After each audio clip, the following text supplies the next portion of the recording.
xaaladda gobolka Sanaag halista ayay daaqaysaa waxa cirka ku laala nabadii ciidamada Soomaaliland waxay madaafiic ku garaacayaan buuraleyda Ceerigaabo inta la hubo 7 qof oo xoolo dhaqataa iyo xoolahoodii ayaa la laayahay meel ay ka baxeen kuwaas oo ay ku habsadeen duleedka karinka madaafiicda xukuumadda ku garaacayso gudaha magaalada Ceerigaabo waxaa 8 subaxnimo ay gashay jawi kale waxaa la xidhay 12 duhurnimo suuqyada khudaarta hilibka iyo goobaha dadweynuhu ku kulmi jireen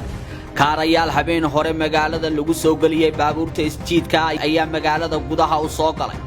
nabadda Ceerigaabo shimbirka ka duulay oo fiinta ka dhex dhawaaqaysa intani waa taasay maxaa dhacay dhanka kale xoogaga hubaysan ee jabhadda dulmidiid waxay habeennimadii xalay guura bahalayn iyo gudoodii habeennimo kaga soo bixeen fadhiisinkoodii hore ee buuraleyda waqooyiga magaalada Ceerigaabo ee Xamaas xilli 8 gaadiidka gaashaamane ay gaadh ka hayeen waxay muddo 6 maalmood ah ku banaysteen dariiqii qodxaha lahaa ee isku xuli jiray buuraha Xamaas iyo Daal isla xalay waxay qabsadeen magaalo xeebeedda istiraatiijiga ah ee Maydh xeradii ciidamada ilaalada xeebaha iyo madaafiicdu tiile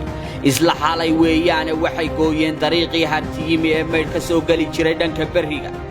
isla dariiqa buurta macajaleenka xeebta xiis iyo Maydh u dhaxeeya ee ka yimaada dhanka xeebta ay isagana dumiyeen oo miinooyin lagu xidhay gabi ahaanba waxay la wareegeen magaalo xeebeedda Maydh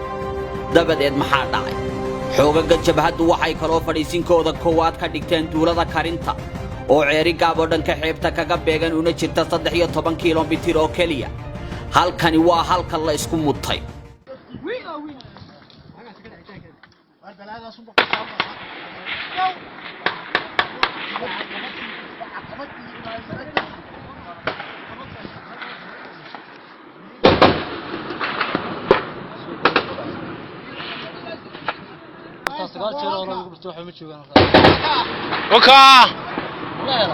isku day ay sameeyeen inay buurta sinteeda ku gaadhaan ma uu dhicin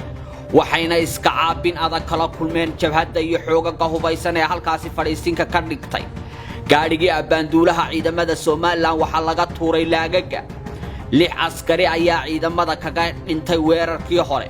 12 kalena waa ay kaga dhaawacmeen meydadka 6 ahna waxa la keenay dhaawaca isbitaalka magaalada Ceerigaabo lama oga gaadhiga abaanduulaha ciidamada Soomaaliland ee xoogaga jabhaddu laaga ka tuureen inuu la socday abaanduulihii iyo in kale arrinka halista leh ayaa isna shacabka Ceerigaabo iyo xoogaga jabhadda dulmidiid inay isku si dawladdu dagaalka ugu qaaday kolka laga eego xoolo dhaqatada iyo xoolahoodiiba madaafiicdu sababsaday magaalooyinka Badham Burco iyo Laascaanood ayaa iyagana laga dareemayaa saameynta ay ku yeelatay dagaalka dhiig bixiisu haatan bilaabmay haddaba balandib idinku celiyay xoogaga jabhadda maxaa gacantooda ku jira waxaa ku jira dhulxeebeedkii baaxadda lahaa ee gobolka Sanaag waxaa gacanta ugu jira saldhiggii labaad ee ciidanka ilaalada xeebaha Soomaaliland ee Maydh oo gabi ahaanba ciidankii iyo hubkii iyo gaadiidkiiba ay toos ula wareegtay jabhaddu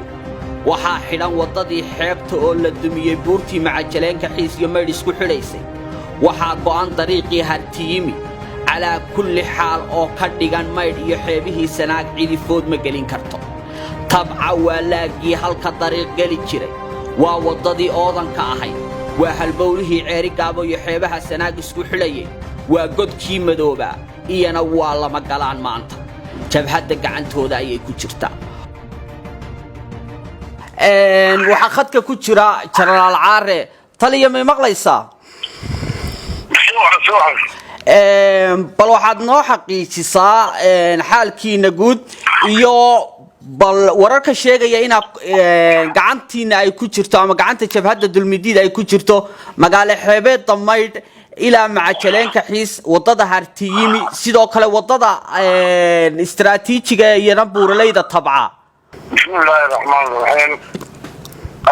jabhadda dulmidiid waxaan maanta dagaal ku qabtay buuraha tabca Maydh Badalboge inta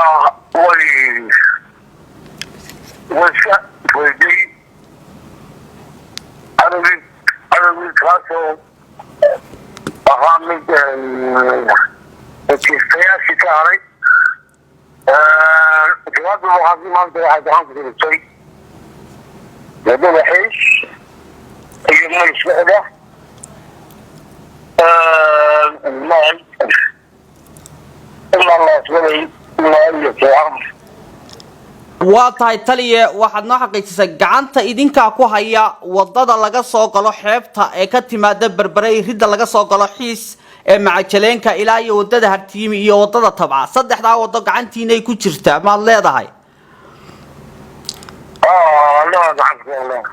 aad baad u mahadsantahay